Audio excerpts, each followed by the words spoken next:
నమః. పరమేశ్వర స్వరూపమైనటువంటి జ్యోతిష, వాస్తు మరియు ఇతర అనేకమైనటువంటి శాస్త్రములను మనకు అందించినటువంటి మహర్షులకి నమస్కారం. హయగ్రీవ హయగ్రీవ హయగ్రీవేతి యోపదేత్తస్య నిస్సరతే వాణి జహ్నుకన్యా ప్రవాహవత్.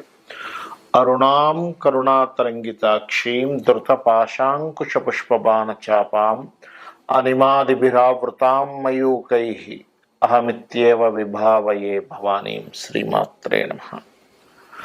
ప్రేక్షకులకి ఆ లలితాంబిక అమ్మవారి యొక్క అనుగ్రహం పరిపూర్ణంగా కలగాలని మనస్ఫూర్తిగా కోరుకుంటూ ఈరోజు నేను మీకు చెప్పబోయేటువంటి టాపిక్ ఏమిటి అంటే, చాలామంది నన్ను మెసేజ్లోని వాటిలోని ఫోన్లోని అడగడం జరిగింది ఏమిటంటే, ఏమండి నేను ఏ దేవత స్వరూపం ఆరాధించాలి, అందులో ప్రత్యేకంగా దశమహావిద్యలు అంటూ ఉంటారు కదా, అమ్మవారి యొక్క 10 రూపాలు ఈశ్వరుడికి చూపిస్తుంది అమ్మవారు. ఆ రూపాల్లో నేను ఏ రూపాన్ని చేసుకుంటే మంచిది అని అడగడం జరిగింది. అయితే ఇక్కడ ఏంటంటే, ఇది పర్టికులర్గా పంచమ స్థానానికి సంబంధించింది, అంటే మంత్రస్థానము. ఎందుకు చేయాలి ఇది? ముఖ్యంగా అసలు మహావిద్యలు ఎందుకు చేయాలి అంటే, మనము చూడండి, మానవ జన్మ చాలా గొప్పది. భగవంతుడు ఉన్నాడు, భగవత్ సంబంధించినటువంటి ఏదైనా చేస్తున్నాము అంటే అది కేవలం మానవులకు మాత్రమే సాధ్యము. గుర్తుపెట్టుకోండి. కొన్ని పురాణ కథల్లో కొన్ని ఉంటాయి, వాసన పోక అచ్చులక చేసింది, ఇట్లా అది పూర్వజన్మల్లో ఉండేటువంటి అంటే ఆ భక్తి సంబంధించిన వాసన అలా ఉండగా తెలియకుండా అలా వస్తుంది. ఓ ఏనుగు చేసింది గజేంద్ర మోక్షం అని, అదంటే ఆ పూర్వజన్మ వాసన అని చెప్తారు. అయితే ఇక్కడ ది మోస్ట్ పవర్ఫుల్ దశమహావిద్యలు అనేటువంటిది, ఇది ఎవరు పడితే వాళ్ళు ఎలా పడితే అలా చేసేయడం కాదు. గుర్తుపెట్టుకోండి. దీనికి ముఖ్యంగా గుర్తుపెట్టుకోవాల్సింది ఏమిటి అంటే, దీనికి కొన్ని నియమాలు, నిబంధనలు ఇవన్నీ నేను ఆఖరిలో చెప్తాను. ఆఖరిలో చెప్పి అసలు ఏ లగ్నం వారు, ఏ రాశి వారు, లగ్నం తెలిస్తే లగ్నం, లగ్నం తెలియకపోతే రాశివారు ఎటువంటి మహావిద్యని చెయ్యాలి. ఒకవేళ ఇది అందరూ డైరెక్ట్గా తీసుకొని చేయొచ్చు అనుకుంటారు, అలా కాదు. ఎవరైనా గురువు దగ్గర పొందాలి. గుర్తుపెట్టుకోండి, ఫస్ట్ గురువు దగ్గర పొందాలి. గురువు దగ్గర నేను పొందలేను, నాకు గురువు లేరెవరు అనుకుంటే, బోధిపత్రం మీద ఆ యొక్క బీజాక్షరాలను రాసి, ఒకవేళ మీకు బోధిపత్రం కూడా దొరకలేదు, చక్కగా పేపర్ మీద రాసి ఈశ్వరుడి దగ్గర ఆ యొక్క బోధిపత్రాన్ని కానీ కాగితాన్ని కానీ పెట్టి, మీరు నీవే గురువుగా భావిస్తున్నాను స్వామి అని ప్రారంభించవచ్చు. ఇప్పుడు మనం ఒక్కొక్క లగ్నం, ఒక్కొక్క రాశి వారికి ఎవరెవరిని ఉపాసన చేయాలనే విషయం మనం తెలుసుకుందాం. ముందుగా మనం మేష లగ్నము, లగ్నం తెలియని వారు రాశి నుంచి చూసుకోవచ్చు. అయితే ఇక్కడ ఇది పంచమ స్థానం ఏదైతే ఉందో మంత్రస్థానంగా చెప్తూ ఉంటారు. మనం ఏదైనా ఉపాసన చేయాలంటే పంచమ స్థానంలో ఉన్న గ్రహాలని ముఖ్యంగా గుర్తుపెట్టుకోండి. ఈ మేషం వారు ఉదాహరణకి సహజంగా చేసుకోవాల్సినటువంటి విధి ఏమిటి అంటే, సూర్య భగవాను ఆరాధించాలి. అలా కాదండి, నేను దశమహావిద్యల్లో నాకు చాలా కష్టాలు ఉన్నాయి, నేను దశమహావిద్యల్లో గురువు దగ్గరికి వెళ్ళి నేను తెలుసుకొని సాధన చేద్దాం అనుకుంటున్నాను అన్నప్పుడు మీరు గుర్తుపెట్టుకోవాల్సిన మొట్టమొదటి విషయం ఏంటంటే, మీరు మేషలగ్నం వారైతే మాతంగి అమ్మవారిని చేయాలి. గుర్తుపెట్టుకోండి, మాతంగి అమ్మవారు ఎర్రటి వస్త్రాలు ధరించి 3 నయనములు కలిగి ఒక రాజసింహాసనం మీద కూర్చొని వీణ కూడా పట్టుకొని ఉంటుంది. తను వీణ, పుర్రె, అదేవిధంగా ఒక ఖడ్గాన్ని కూడా పట్టుకొని ఉండడము జరుగుతుంది. ఇక్కడ ఒక విషయాన్ని గుర్తుపెట్టుకోండి, ఈ మాతంగి అమ్మవారి యొక్క బీజాక్షరాలు ఏవైతే ఉంటాయో అది గురువుల దగ్గర మాత్రమే తీసుకోవాలి. అలా కాని పక్షంలో నేను మొదటగా చెప్పినటువంటి విధానాన్ని మీరు వాడవచ్చు.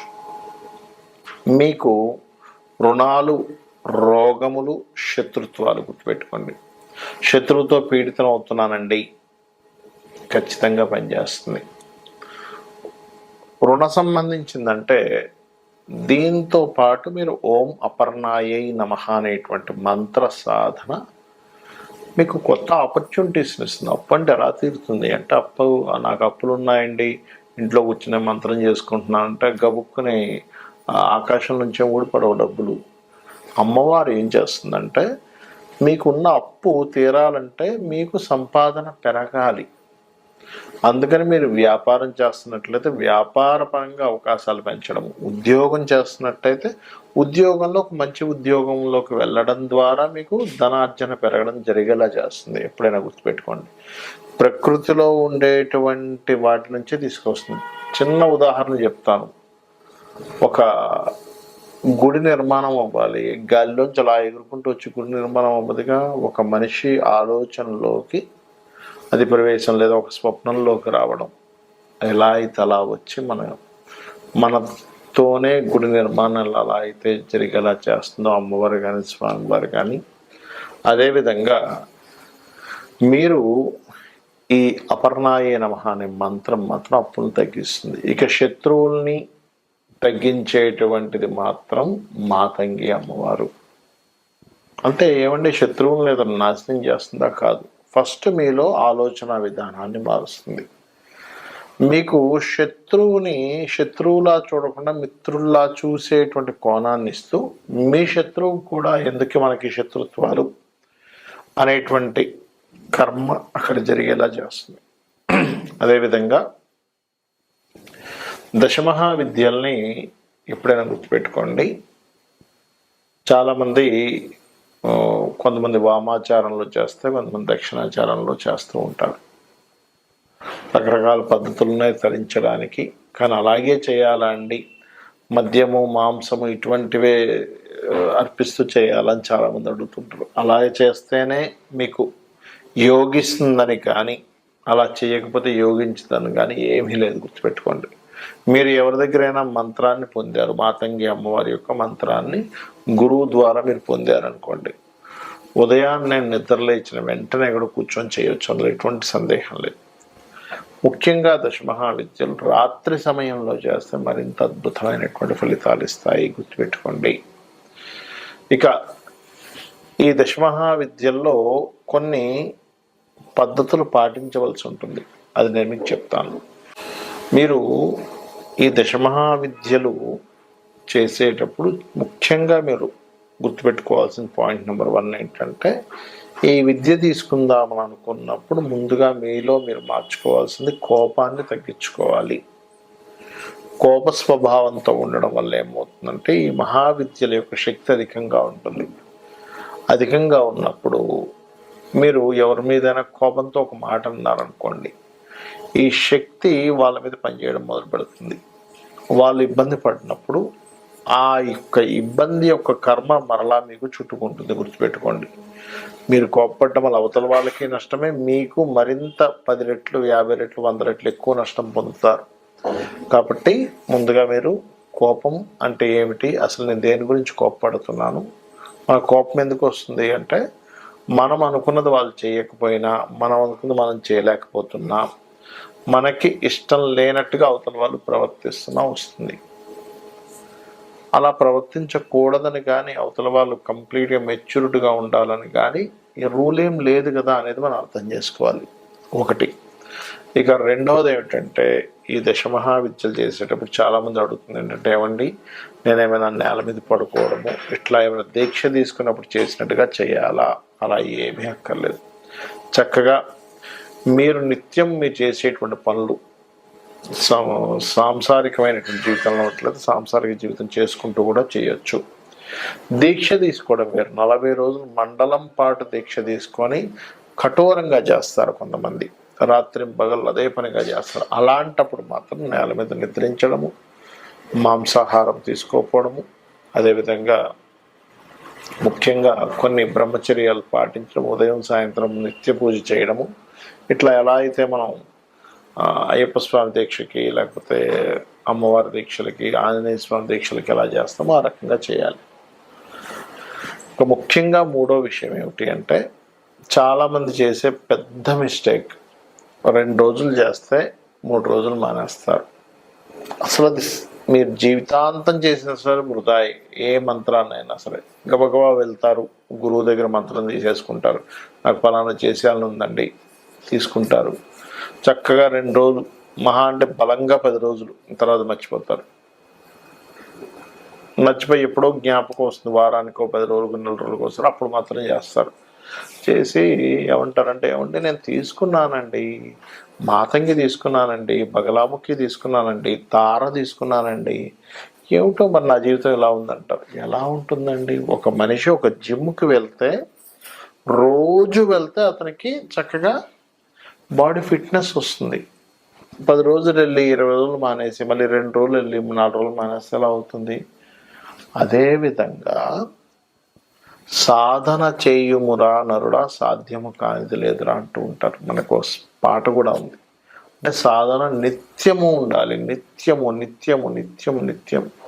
మీరు ఎంత నిత్యము సాధన చేస్తే అంత ఖచ్చితంగా రుజువు అవుతుంది. మీరు చూడొచ్చు, దశమహావిద్యలు ఎంత పవర్ఫుల్ అంటే, అమ్మవారు సాక్షాత్ మీకు దర్శనం ఇస్తుంది. సాక్షాత్ దర్శనం ఖచ్చితంగా జరుగుతుంది. నా అనుభవంతో చెప్తున్నాను. కొన్నిసార్లు ఈ దశమహావిద్యలు చేసేటప్పుడు ధ్యానంలో ఉండగా కొన్ని పరీక్షలు కూడా జరుగుతాయి. మనకి కొన్ని శబ్దాలు వినిపిస్తూ ఉంటాయి. అలాంటి శబ్దాలు వినిపించినప్పుడు కొంతమంది భయపడి ఆపేస్తారు. అమ్మ దగ్గరే ఉన్నాము అనే భావంతో ఉండాలి. అమ్మ దగ్గర మనకు భయం ఎందుకు? కాకపోతే ఆ రూపం, అమ్మవారి యొక్క రూపాలు, రకరకాల రూపాలు ఉన్నాయి. అయితే ఇక్కడ మీరు అర్థం చేసుకోవాల్సింది ఏంటంటే, దశమహావిద్యల్ని నేను బాగా సాధన చేసి పొందిన తర్వాత నేను ఎలాంటి వాటికి వాడొచ్చు అని కూడా చాలామంది అడిగారు నన్ను. ఒకటే గుర్తుపెట్టుకోండి, దశమహావిద్య, ముఖ్యంగా ఈ దశమహావిద్యలు ఏవైతే ఉన్నాయో, చిన్నమస్తా కావచ్చు, తారా కావచ్చు, భైరవి కావచ్చు, బగలాముఖి కావచ్చు, మాతంగి కావచ్చు, ఇలా కాళీ కావచ్చు, ఏవైతే ఉన్నాయో ఇవన్నీ కూడా మీకు రక్షణనిస్తాయి. గుర్తుపెట్టుకోండి. ఎలాంటి రక్షణనిస్తాయి అంటే, పూర్వజన్మల్లో మనకు తెలుసో తెలియకో చేసినటువంటి కర్మని దగ్ధం చేస్తుంది. ఎంతమంది అప్పులు పాలవుతున్నామండి, పెళ్ళిళ్ళు అవ్వట్లేదు, లేకపోతే పలానా ఉద్యోగంలోనే నేను వ్యాపారం నడవట్లేదు, ఇలా 1, 2 అని కాదు, పలానా వాళ్ళతో విమర్శలు ఎదుర్కొంటున్నాను, లేకపోతే నా ఫ్యామిలీని నేను ప్రొటెక్ట్ చేసుకోలేకపోతున్నాను. వీటన్నిటికీ కూడా మీకు పరిపూర్ణమైనటువంటి రక్షణని ఆ అమ్మవారు ఇస్తుంది. అమ్మ అంటేనే రక్షణ శక్తి. రైట్. అయితే ఇది చాలామంది ఏమంటుంటారు అంటే, ఏమండి మరి నాకు